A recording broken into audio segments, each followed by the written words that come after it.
سید مراد علی شاہ صاحب وزیر اعلیٰ سندھ۔ پاکستان پیپلز پارٹی کے چیئرمین کا کہنا تھا کہ 18ویں ترمیم جو سندھ کو مضبوط کرتی ہے خطرے میں ہے، اس پر ہر طرف سے حملے ہو رہے ہیں۔ وفاق 18ویں ترمیم پر عمل نہیں کر رہا، سندھ نے قومی سطح کے ادارے بنائے جنہیں چھیننے کی کوشش کی جا رہی ہے۔ کندھ کوٹ میں ذرائع ابلاغ عامہ کے نمائندوں سے گفتگو کرتے ہوئے بلاول بھٹو زرداری کا مزید کہنا تھا کہ وزیر اعظم کے اپنے وزیر 18ویں ترمیم کے خلاف ہیں۔ وزیر اعظم جہاں جاتے ہیں صدارتی نظام کی بات کرتے ہیں، وہ سابق ایوب خان کی بہت تعریف کرتے ہیں۔ 18ویں ترمیم پر کوئی سمجھوتا نہیں ہونے دیں گے۔ انہوں نے کہا کہ آئین کے تحت صوبے کے وسائل پر صوبوں کا حق ہے، ہمیں ہمارا حق ملنا چاہیے۔ پاکستان پیپلز پارٹی ان تمام قوتوں کا مقابلہ کرے گی اور ہم 18ویں ترمیم پر آنچ نہیں آنے دیں گے۔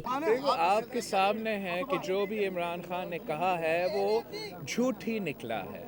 ان کے اپنے وزیر 18ویں آئین کے خلاف بولتے ہیں۔ جہاں خان صاحب جاتا ہے خود وزیر اعظم ہے، خود پارلیمانی سسٹم کا وزیر اعظم ہے، مگر صدارتی نظام کا بات کرتا ہے، ایوب خان کا بڑا تعریف کرتا ہے، اور اس کے ساتھ ساتھ ہمارے سامنے ہے وفاق 18ویں ترمیم پر عمل نہیں کر رہی ہے۔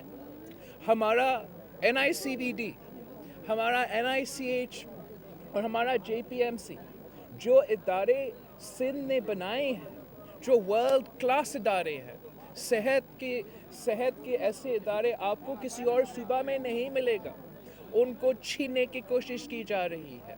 چیئرمین پیپلز پارٹی کا یہ بھی کہنا تھا کہ سلیکٹڈ حکومت عوام کے مسائل حل نہیں کر سکتی۔ عمران خان نے جو بھی کہا وہ جھوٹ ہی نکلا ہے۔ حکومت نے نوکریاں دینے کا وعدہ کیا تھا، لیکن نئی حکومت نے عوام سے نوکریاں چھینی ہیں۔ ہر انڈسٹری اور ہر شعبے میں لوگوں کو بے روزگار کیا گیا ہے۔ پنجاب میں عثمان بزدار جیسا وزیر اعلیٰ بنا دیا، جس پر بیچارے وسیم اکرم بھی کہہ رہے ہیں کہ میرا کیا قصور ہے۔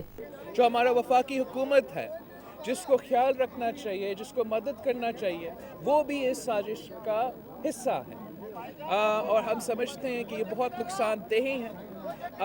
جس حکومت نے وعدہ کیا تھا کہ وہ اتنے سارے جابز دیں گے، اتنا نوجوانوں کو جابز دیں گے، انفارچونیٹلی آتے ہوئے نیا حکومت نے صرف عوام سے جابز چھینے ہیں۔